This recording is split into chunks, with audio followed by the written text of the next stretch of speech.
when you have online access to your accounts, it's a good idea to enable what is called two-factor authentication. It can be a pain, but by doing so, it requires when you log in that you receive a text message so that you then verify it's you. This can prevent identity theft and also somebody maybe changing someone else to be your beneficiary that you don't even know. Are you ready for a successful retirement? We're addressing the topics facing today's retirees. Welcome to Retire with Ryan. Now here's your host, Ryan Morrissey.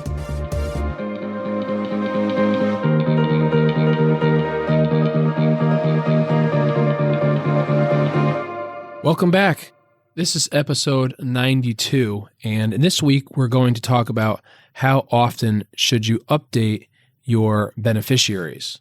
And there are several accounts that allow you to name beneficiaries. You're probably familiar with some of them, and it's always a good idea to name beneficiaries when you get the opportunity. It will definitely make things easier on your family when you pass away, and it'll allow them to more easily know what your wishes were and to settle your estate. And in this episode, I'm going to talk about the different types of accounts that allow you to name beneficiaries, who you should name, who you should not name, how often you should think about updating your beneficiaries, cover what per stirpes means, and what can go wrong. So number one, what are the accounts that allow you to name beneficiaries? Many insurance products allow you to name beneficiaries, such as life insurance, annuities. Retirement plans allow you to name beneficiaries, such as your 401k plan, if you have a 403b plan, a 457 plan, a simple retirement plan, a SEP plan, a profit-sharing plan, a KEO plan. There are a number of different retirement accounts that allow you to name beneficiaries. Also, health savings accounts. HSAs allow you to name beneficiaries, or flexible spending accounts. Individual retirement accounts also allow you to name beneficiaries, traditional IRAs and Roth IRAs.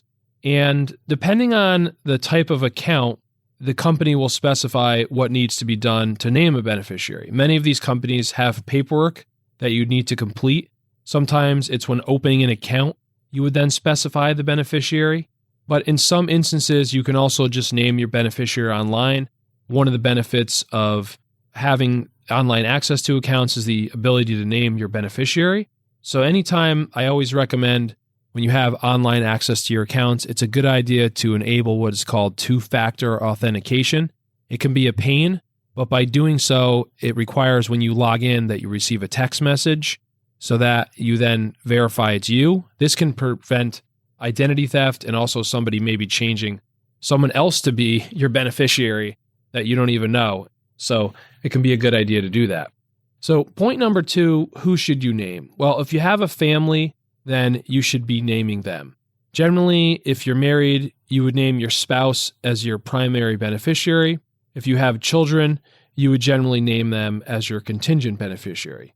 You could name your children as your primary beneficiary, but if your spouse was still alive when you passed away, this could create some complications, and it's possible that your spouse could end up getting this money still, but it could create unnecessary complications. So it's usually a good idea to name your spouse unless there's certain reasons, which I'll touch on a little bit as to why you might not want to do that.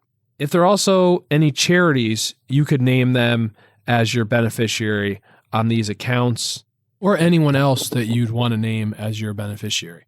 So number three, who should you not name? Well, definitely anyone who's receiving any type of financial assistance, such as a special needs child, or if you have a spouse on Medicaid, then you wouldn't want to name them as a beneficiary because receiving assets could create a situation where maybe they lose the aid that they're receiving. Another one is your estate. You would think that naming your estate as the beneficiary on, let's say, a retirement account is a good idea, but it's usually a very bad idea because even if, let's say, you had two children and they were going to be the beneficiary of your estate, you'd be better off naming them directly as the beneficiary on any retirement accounts, let's say, because it would be a much smoother process for them, first of all, to get the money. Anytime someone passes away that owns a retirement account, it's a relatively simple process. you have to fill out some paperwork and provide a death certificate, and the money gets moved over. When assets are passing through your estate, most estates in many states are subject to probate, which is a process that could take 6 to 9 months. So you have a longer time frame, number one, and then there could be probate fees that could apply to that money as well. So that could also be more costly for it to get to the final destination versus just naming people directly. So if you have any living people that you want to receive your money, it's generally a good idea to name them as a beneficiary and to not name your estate. Your children or grandchildren, it would probably not be a good idea to name them as your beneficiary on a retirement account. It could be okay to name them as a beneficiary on life insurance, but due to a recent change that happened in 2020, an act was passed called the Secure Act, which you may be familiar with. It stands for Setting Every Community Up for Retirement Enhancement Act. And part of that rule is that it used to be when you inherited a retirement account from a non-spouse, such as from your parent, you would have a period of time to take the money out of that account. You could take out the money over your lifetime. That has now been changed to a 10-year window. So that means that if you leave your retirement account to your children, as long as they're over the age of majority, which is 18 in most states, they have to take the money out within 10 years. And if it's a taxable account, then pay tax on it. So that doesn't give them a lot of time to leave the money in there. Whereas that if your spouse was alive and you left the money to your spouse can leave the money in there and only take out what's known as required minimum distributions when they reach age 72. And then upon their passing, then your children would have that 10-year window.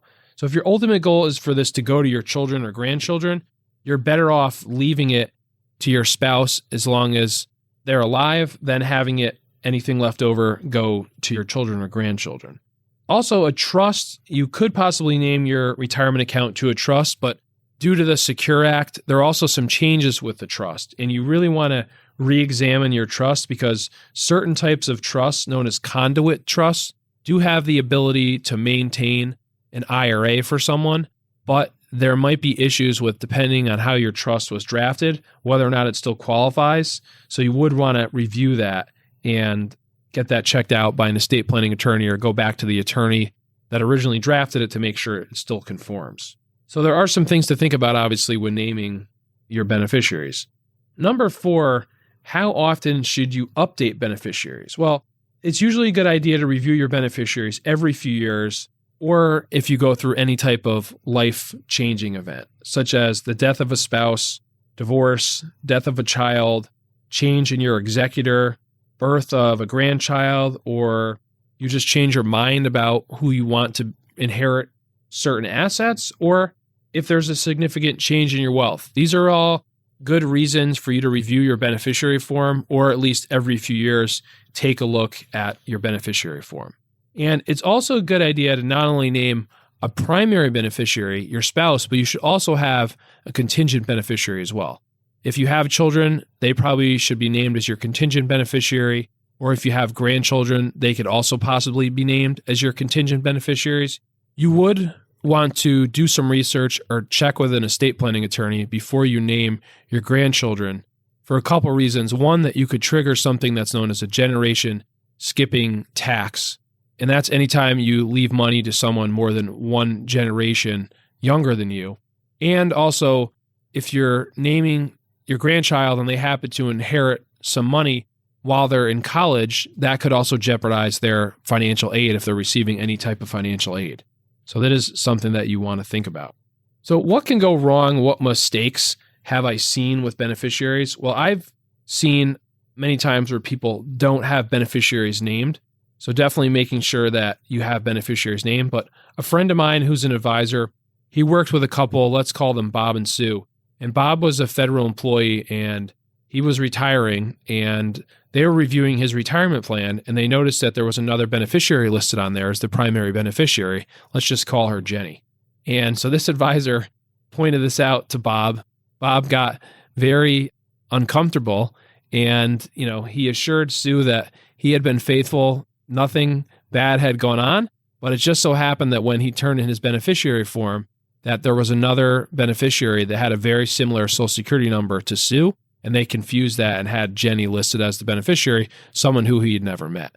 Now, if this hadn't been corrected, it could have created a whole lot of problems because now Sue would have had to contest the IRA and probably go through legal proceedings to prove that those assets should have been hers. So it is a good idea to review the beneficiaries for this reason too, to make sure that no mistakes have been made and those are corrected while you're alive, because it's much easier to correct them while you're alive than it is after you've passed on. So next is, what is per stirpes, and is that something that you should think about? Well, per stirpes is a Latin term that means by the branch. And in the case of beneficiaries, this means that a portion of the IRA or the estate must go to that person or that person's heirs, such as children or grandchildren. And spouses are not counted in per stirpes. And many retirement accounts offer this type of designation. So what that would mean, let's just say that you have 2 children and they each have 2 children as well. If you left it per stirpes, let's say one of your children predeceases you and then you die, their 2 children would then receive their share of that retirement account. The alternative is something called per capita, which means by the heads. And this is something sometimes called share and share alike. And with this, property is divided equally among their surviving descendants in the same generation. So an example of this, again, you have 2 children and one of them predeceases you. Your retirement account is set up per capita. They also had 2 grandchildren each, both your children. In that case, your grandchildren wouldn't receive any of your retirement account. It would all go to your remaining child. So that is per capita. There's pros and cons to both of these.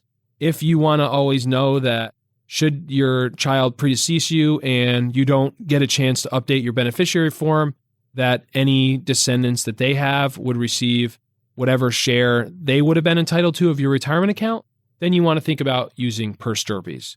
If that is something that you're not concerned with and you know that they would be okay, then you could just leave it as per capita, or in the event that your child predeceases you, you could always update your beneficiary form to reflect what your wishes are. You could change it to maybe leave 50% to your child and then 25% each to your grandchildren if you had 2 grandchildren. There's a lot of scenarios that can occur.